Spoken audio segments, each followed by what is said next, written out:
Hindi ako makapag-create, hindi ako makapag-video sa labas kasi sobrang lamig. Yes. Ay, yung OJT namin 7 months. So, mag-isa ako sa OJT ko, wala akong kadaldalan. Nainip ako. Natuwa ako kasi ito parang similar siya sa business na.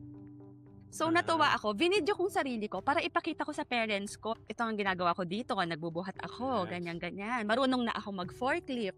Marunong akong Fork. pale-paleta. So, yun lang talaga yung gusto ko, ipakita sa parents ko. Pero ina-upload ko siya sa TikTok. Wala naman kasi akong masyadong malaking followings. So, ina-upload ko doon and then upload ko sa Facebook. So, para Ah, makita ng parents ko. mm. And then, di ko alam ang plot twist ng universe. Hindi ko biglang gising ko isang araw, daming views. Parang ito pala yung gusto nilang makita. Yes. Gusto pa lang makita ng mga tao na hirapan ako. Parang Hindi, gano'n. no, hindi 'yon. Gusto nilang makita how you endured and how anong kailangan mong gawin 'pag nasa Yes. abroad ka, 'di Kasi ba? actually, Pinapakita mo dun yung hard work, yung resilience, eh.